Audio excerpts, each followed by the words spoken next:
Say hello to the Red Hulk, who we unlocked for completing the last mission. Red Hulk controls very similar to regular Hulk, and indeed has the same basic attacks. So though you can use basically the same strategy with him, which I do here, he does have different special moves. One of them is a nice 3-hit combo that sends enemies flying, and we'll see the other one later.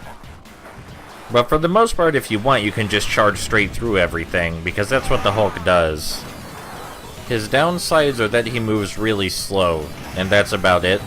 It can make taking down these motorcycles slightly more frustrating, but he can also just run into them.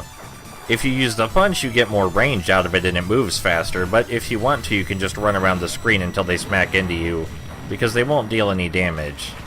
Here you'll notice globs of sticky white goo raining from the sky, and that's a hint as to what boss we're going to fight later. I won't tell you, but if you manage to guess ahead of time, I'm proud of you. The entire first section of the stage is basically just flamethrower enemies and guys on motorcycles everywhere, which would be significantly more difficult if we were playing as a weaker character who couldn't just plow through everything. This is the final chapter of the game, by the way, nowhere near the final level, but it is the final chapter. We are infiltrating Hydra's base right now. And things get a little bit out of control later. We're going to be really glad we stockpiled so many lives. You may recognize the Hydra robot from the first level, and now you may recognize that he is dead. The Red Hulk's ultimate is one of my favorite ultimates in the game. It's a very good projectile that fires in 2 distinct spots, so if the enemy is anywhere in front of you, they're likely to get hit. And you saw me demonstrating one of his special attacks, the 3-hit combo that I did before.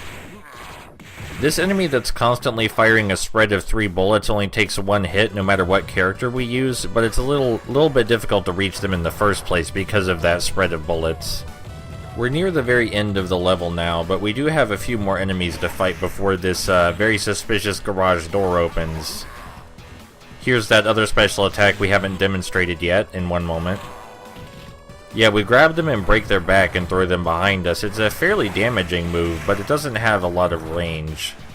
I know I've heard the music for this level somewhere, and I'm kicking myself because I can't remember.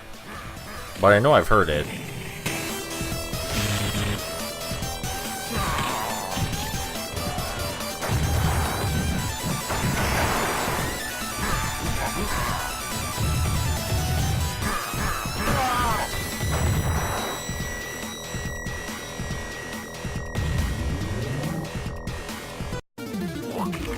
Why don't you hurry up and disappear? Be gone! The best time to nail Trapster is as soon as the fight starts, because he spends a lot of the fight running around the screen and a lot of the fight off the screen. But when the battle first starts, he's always in the same spot, and if you have a Red Hulk, your ultimate is pretty much guaranteed to hit him. Now, the Trapster's whole thing is that he can trap us by putting gooey stuff on the ground or shooting us with gooey stuff. The downside to this is that we can sometimes just plow straight through it, as you saw when he shot us in the face, and that not all of his attacks damage us, as you saw when he shot us in the face. He does have minions that jump on the ground and try to zap you, and they're fairly successful at this because they are much faster than the Red Hulk.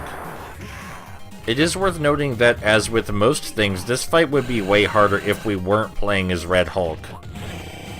But aside from spending a lot of time camping off-screen, there's not a lot about the Trapster that you can't deal with a normal character. If I recall correctly, the bosses are going to get insanely more difficult starting in the very next level. It's a shame the Trapster has so many different kinds of shots, because we're just kind of plowing right through them and punching him in the face.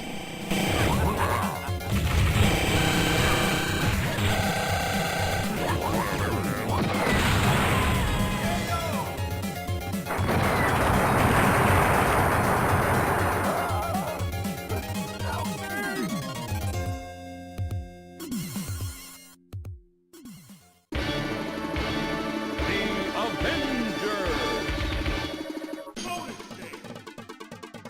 Ready? Go!